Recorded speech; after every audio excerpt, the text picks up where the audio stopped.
Mr. Speaker, sir, I think Senator Faki is a bit confused because both Mutindas are from UDA, the ruling party. They are, the Tabitas are both female senators. They are from UDA, they are entrepreneurs, they are married and what have you, and they are beautiful, all of them. So, Mr. Speaker, I think I can understand what Senator Faki is going through. Mr. Speaker, in seconding the bill, I would have expected, as I say, Senator Keroche, the distinguished senator of Nakuru and the future governor of Nakuru, to tell us what she has been doing, the magic she has been doing to build a multi-billion-dollar industry. She is one of the celebrated industrialists in this country, very industrious. She is a leader. She is one of the few senators, female senators that were elected in this house. One on our side, because two actually, because Jubilee crossed over to the majority side, Senator Dulo, and the other side, of course, Senator of Machakos, Senator Kava Mama. So, Madam Speaker, she's among the few. And jokingly on the street, Mr. Speaker, they normally refer that county as Nakuru girls. Mr. Speaker, in supporting this amendment, the work of NCA can be seen. Although, Mr. Speaker, we have had many challenges with NCA. The most of the collapsing buildings. You saw the other day when the floods became too much, a building collapsed within, I think, is it the Nairobi metropolis? And lives has been lost. We have many buildings that are substandard, that are collapsing daily, Mr. Speaker. Mr. Speaker, as even we push for this amendment, I want to challenge the NCA to do due diligence. Mr. Speaker, I think in future, when a building collapses, the NCA officials must be charged with manslaughter, because they are the ones who are approving these buildings. I remember when the Bunge Tower issue came up, we were discussing about certificate of occupation by Public Works. And these are Public Works and NCA work together. So, Speaker, as the supervisor of both the contractors and what happens at the construction site, Mr. Speaker, you are aware of the affordable housing program of His Excellency, the President of the Republic of Kenya, Dr. William Ruto. We are going to have enormous Kenyans, and I want to encourage young people, Mr. Speaker, it would not have been a better time for this amendment to come than now. Because one of the better bottom-up economic transformation agenda by His Excellency the President and our government is the issue of affordable housing. And we are encouraging, Mr. Speaker, young people to get to construction. So this amendment, Mr. Speaker, as they say in Bible, there are people like the sons of Issachar who knew times and signs. This is the sign to many young people and women that we have amended the law to give you a leeway to construct companies, to participate. That was viewed, Mr. Speaker, as an industry that was only exclusive for some individuals, Mr. Speaker. Mr. Speaker, there is construction of economic stimulus plans.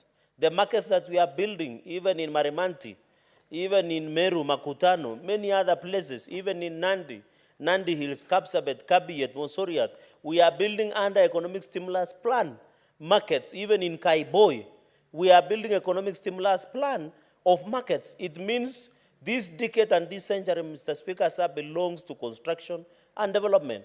So many young people, Mr. Speaker, they always ask, and I want to challenge young people across the country, you need to take charge so that you are not misused and abused by politicians, Mr. Speaker. But personally, I don't do that. But I want to say a few politicians who have selfish interests will want to give handouts to young people. The only way, and I want to challenge my colleagues as Senate here, and even elected leaders, let us assist the young people to register companies. I know, Mr. Speaker, and you know we amended the euphoria on the ACPO, Mr. Speaker, where we say 30% of tender and contract should be awarded to young people. Mr. Speaker, if today, and I want to challenge OAG, Office of the Auditor General, Mr. Speaker, to do an audit, you will be shocked that the ACPO, 30% that should be given to young people, women, people living with disabilities, Mr. Speaker, and I hope Senator Crystal Asike will speak to this. It is not the disabled. It is not the young. It is not the women. They are calling themselves senior youth. You find somebody running a youth company, but they are 70 years, 60 years, Mr. Speaker, and I think this amendment would have come at a better time because we want, Mr. Speaker, not to teach the young people to give them the fish, but to teach them how to fish. And I can tell you, Mr. Speaker, if today young people of Kenya take up this challenge and register companies and competitively get the awards of 30% as per the ACPO, Mr. Speaker, there will be less and no young people to be misused and abused in this country by selfish politicians, Mr. Speaker. Because whenever you go to rallies, you go to Maandamanos, Mr. Speaker, the number of young people you get, the youth, are the majority, Mr. Speaker. And therefore, I want to challenge the youth, even as they, Mr. Speaker, you know, in this city and many other towns, and I've said, there is what we call Aluta. You disappear for 3 days. That is what happening. The young people, they disappear over the weekend, they go clapping, they go reverend, or they kupiga sherehe, Mr. Speaker. But they should know their future waits for them. The only way they can do is to register companies competent, Mr. Speaker. And that is why I want to challenge the Committee of Devolution, or even Public Accounts Committee where I sit. We must do audit to know in counties, for example, in Meru, in the 30% of the budget, how many young people's companies have been awarded tender in Meru, have been awarded in Nairobi, have been awarded in Nandi, in Mombasa, in anywhere across the country, Mr. Speaker, in Wajir, in Garissa, Mr. Speaker, in Lamu, so that as we do the law, let it not be a law on the paper, but it should have a value to many young people across the country, Mr. Speaker. And even startup bill, Mr. Speaker, we process on the startup bill in this country. The law has been, we process a startup bill on how to support. There were proposals even of giving young people tax holidays, tax exemptions, to encourage young people to build on their businesses going into the future. Mr. Speaker, you are aware over 60% of the population of Kenya, which is around 50 million, I know that they're about. Mr. Speaker, most of them, as you are aware, these 60%, Mr. Speaker, are young people. But we cannot have, Mr. Speaker, let us be fair. We cannot have the blue-collar jobs across the country that we can give to young people. There are many young people that are going through universities. They are graduating. The others are getting diplomas, degrees. You heard about junior secondary schools. There are 46,000 GSS interns in the country. And I can tell you, Mr. Speaker, even in Meru, and I know you have received SMSs from GSS, Mr. Speaker, I have not been having peace. I have been receiving messages, WhatsApp calls, WhatsApp messages, Facebook updates, Mr. Speaker, Facebook inboxes, Instagram and TikTok, by the junior secondary schools interns saying, what are you doing as a parliament to ensure we are employed on permanent and pensionable terms? I can bet you, Mr. Speaker, those 46,000 interns are young people. You saw the doctor strike the other day. Most of those intern doctors, Mr. Speaker, are young people. And you heard the senator, and it is on record, Mr. Speaker, I shall be applying it to be expunged. You heard Senator Boni Galwale saying, I went through Gumbaro, Mr. Speaker. And it is unanswered, and the Speaker of the day did not challenge him as a responsibility of fact in standing 105. I don't have a problem. I might have gotten the grade that Senator Galwale said, but you should know we are many. If he meant it in bad faith that people who did not go to school are many, then I am happily part of that generation. But, Mr. Speaker, the point I'm making is that there are many interns, and going to Gumbaro is not a problem. There are many people who have become professors, who have PhD, who went through Gumbaro, and they are doing a wonderful job in our societies, Mr. Speaker. I am using an example, the strike that you saw of doctors. 90% of the doctors that were on street and clinical officers that were today demonstrating are young people. We cannot employ everybody. Even, Mr. Speaker, even us as members of parliament, we could not employ ourselves. We had to go to the people to seek for employment, Mr. Speaker. So when I heard young people say, members of parliament saying, why don't you generate employment? As themselves, as members of parliament, we could not hire ourselves, we could not employ ourselves. We had to go and beg for employment through the vote, Mr. Speaker, by the people, to be employed by the people. We could not employ ourselves. So what I'm just saying is that wherever we are, let us encourage young people you cannot be young forever, to seize up the opportunities. Even this one, registration fee, the fee does not exceed 15,000, Mr. Speaker. I don't think it's a lot of money. It is being fair to the hustlers. I know when they want to do startup businesses, Mr. Speaker, they can do it. It is something that we can remain in focus, Mr. Speaker. Mr. Speaker, this NCA, when you look at the principle, the Parent Act on Section 17, in conclusion, talks about application for registration. Many young people, Mr. Speaker, to be registered as shall be exempted from paying the prescription registration fee. So in short, and Mr. Speaker, I pray and wish one day, this is what media should be giving headline, even in the national newspapers.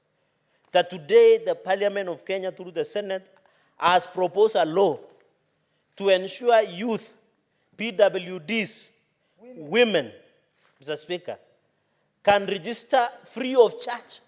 I'm praying for the day the media will run side stories on that line.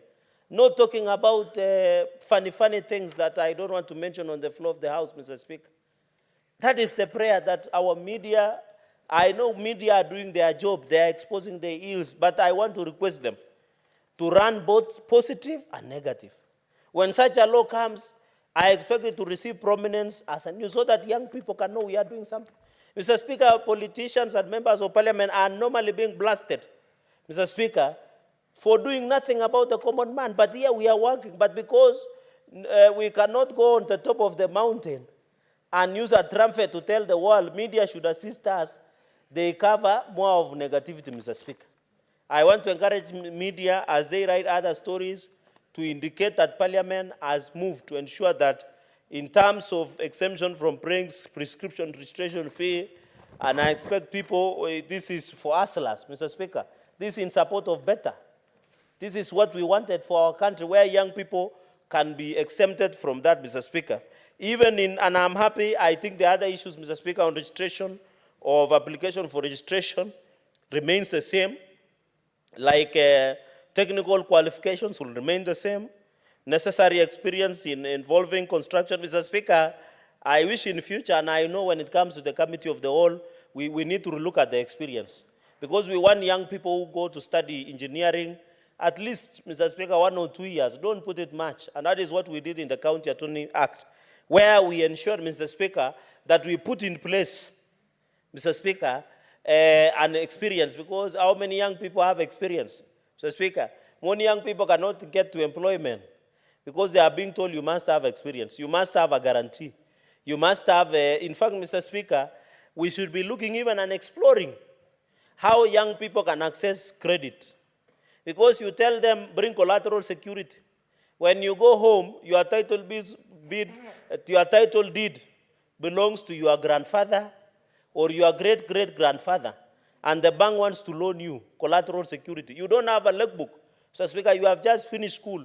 That is the pain of most of the young people in this country.